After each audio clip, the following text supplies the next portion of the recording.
చాలామంది పేషెంట్లు వస్తా ఉంటారు. నురగొస్తుందని యూరిన్‌లో అని చెప్పి భయపడతా వస్తారు. అసలు నురగంటే ఏంటి? యూరిన్‌లో ఎందుకొస్తుంది? ఎప్పుడు మనం భయపడాలా? ఈ వీడియోలో తెలుసుకుందాం. హాయ్ అండి. నా పేరు doctor Ganesh Adimulam, urologist and transplant surgeon, trust hospital, Kakinada. యూరిన్‌లో నురగ రావడానికి జనరల్‌గా కొన్ని టెంపరరీ రీజన్స్ అంటే తాత్కాలికమైన కారణాలు ఉండొచ్చు. అందులో ముఖ్యమైనది ఏంటంటే, మనం యూరిన్ ఎక్కువసేపు స్టోర్ చేసుకొని, కొంచెం హైట్ నుంచి యూరిన్ పోసినప్పుడు కమోడ్‌లో నురగొస్తుందండి. అది చాలా సార్లు నార్మల్‌గా ఉంటుంది. అదేవిధంగా కొన్నిసార్లు మనం డీహైడ్రేషన్‌లో ఉన్నప్పుడు అంటే కాన్సంట్రేటెడ్ యూరిన్ పాస్ చేసినప్పుడు కూడా నురుగొస్తుంది. అది కూడా చాలా సార్లు నార్మల్ అది. సో, కొన్నిసార్లు ఏంటంటే సెక్స్‌లో పాల్గొన్న తర్వాత మగవాళ్ళు, మగవాళ్ళు సెక్స్‌లో పాల్గొన్న తర్వాత కొన్ని మందులు వాడుతున్నప్పుడు వాళ్ళు వీర్యం అనేది బ్లాడర్‌లోకి వెళ్ళిపోయి, మళ్ళా అది నెక్స్ట్ టైమ్ యూరిన్ పోసినప్పుడు ఆ వీర్య కణాలు, ఆ వీర్యంలో ఉన్న కాంపోనెంట్స్ యూరిన్‌తో పాటు కలిసొస్తాయి. అప్పుడు కూడా యూరిన్ నురగొస్తుంది బాగా.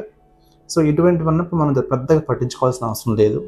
సో, ఎక్కువ వాటర్ తాగడం అటువంటివి చేస్తే గనుక నురగ తగ్గిపోతుంది. అలా కాకుండా నురగ అస్తమానం వస్తుంది, ఫ్లష్ కొట్టినా కానీ నురగ పోవట్లేదు, ఎక్కువ బబుల్స్ వస్తున్నాయి అనుకుంటే కనుక అది కొంచెం ఇబ్బందికరమైన కండిషనే. దీనికి మనం భయపడే కారణం ఏంటంటే ప్రోటీనూరియా అండి. అంటే యూరిన్‌లో ప్రోటీన్ అనేది లీక్ అవుతున్నప్పుడు ఇట్లా నురగొస్తుందనమాట. సో, యూరిన్‌లో ప్రోటీన్ నార్మల్‌గా అయితే పెద్దగా లీక్ అవ్వదు. చాలా ట్రేసెస్ ఉంటది. కానీ ఎక్కువ లీక్ అయితే మాత్రం మనకు క్లియర్‌గా నురగ కనిపిస్తా ఉంటది.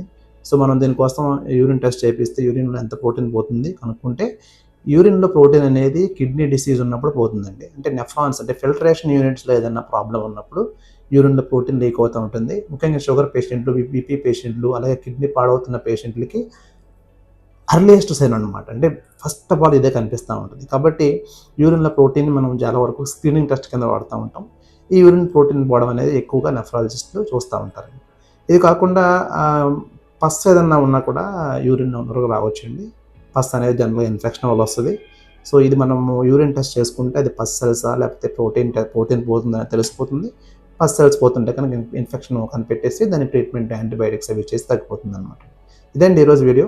మనం మంచి వీడియోతో మళ్ళీ కలుద్దాం. అంతవరకు సెలవు. By by. Take care.